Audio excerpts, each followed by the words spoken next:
नमस्कार। देश और दुनिया की तमाम फटाफट खबरों में आपका स्वागत है। खबरों के लिए आपसे निवेदन कि यदि आपने हमारे चैनल को सब्सक्राइब नहीं किया तो कृपया करके आपके अपने चैनल को सब्सक्राइब कर लें।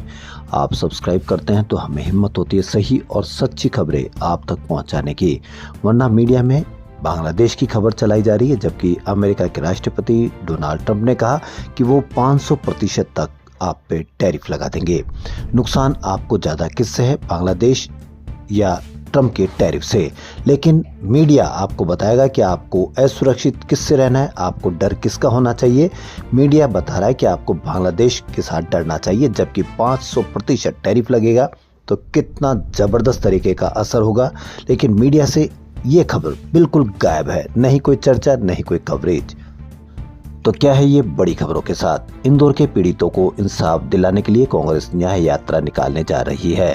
कांग्रेस का कहना है कि राहुल गांधी भी 11 जनवरी को प्रस्तावित न्याय यात्रा में शामिल होंगे।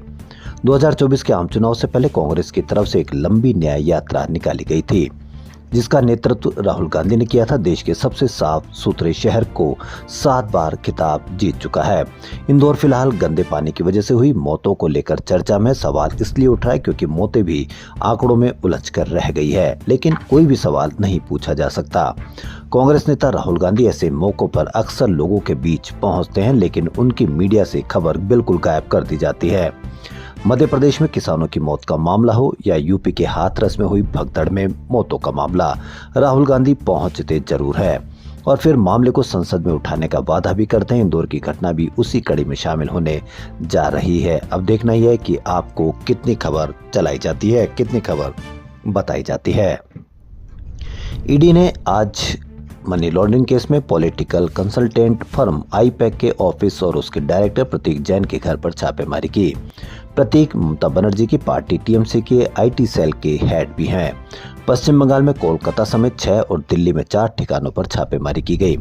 कोलकाता में प्रतीक छापेमारी के दौरान घर पर ही मौजूद रहे। ये कार्रवाई सुबह 6 बजे से शुरू हुई थी, लेकिन करीब 11:30 बजे के बाद मामला बढ़ा।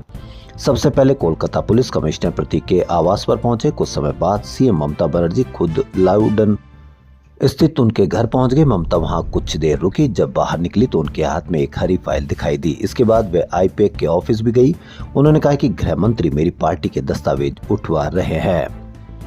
अमेरिकी राष्ट्रपति डोनाल्ड ट्रंप ने रूस के खिलाफ कड़े प्रतिबंधों से जुड़े एक बिल को मंजूरी दे दी। इकोनॉमिक टाइम्स के अनुसार इस बिल में रूस से तेल खरीदने वाले देशों, खासकर भारत, चीन और ब्राजील पर 500% तक टैरिफ लगाने का प्रावधान है। लेकिन शुक्र है आपके पास मीडिया है। मीडिया बताएगा कि जितना अधिक टैरिफ होगा उतना अधिक आपको फायदा होगा।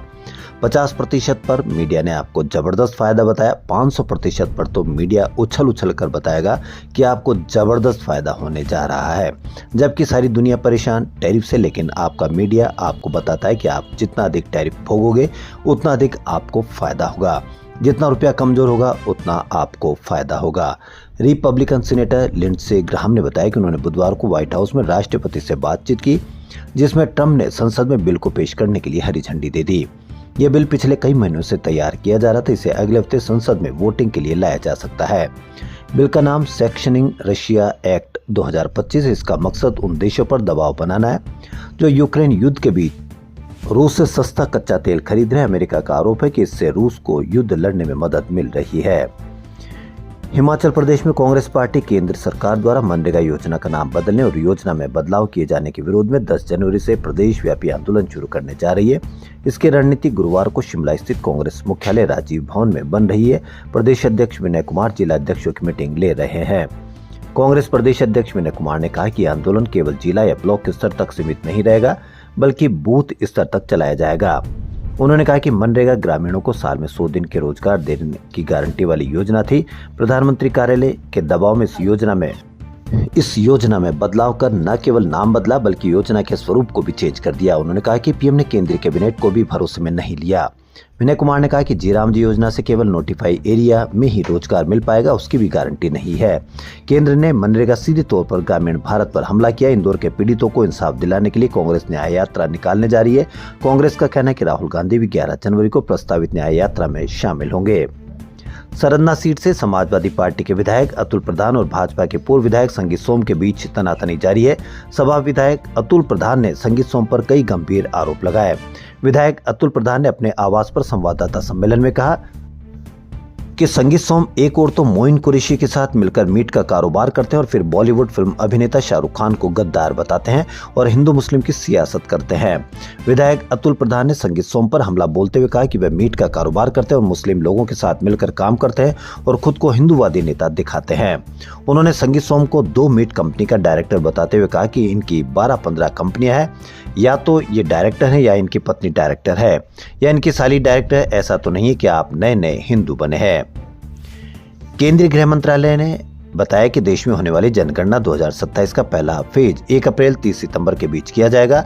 इसकी शुरुआत घरों की लिस्टिंग और घरों का डेटा इकट्ठा करने से होगी। हर राज्य और केंद्र शासित प्रदेश अपने यहाँ 30 दिनों में यह काम पूरा करेंगे। एमएचए ने बुधवार को नोटिफिकेशन जारी कर बताया कि 1 अप्रैल से देश भर में सभी मकानों और परिवारों की लिस्ट बनाई जाएगी। साथ ही परिवारों की अन्य जानकारी भी इकट्ठी की जाएगी ताकि जनसंख्या गिनने की मजबूत तैयारी हो सके। तो देश और दुनिया की तमाम फटाफट खबरों में फिलहाल इतना ही। धन्यवाद।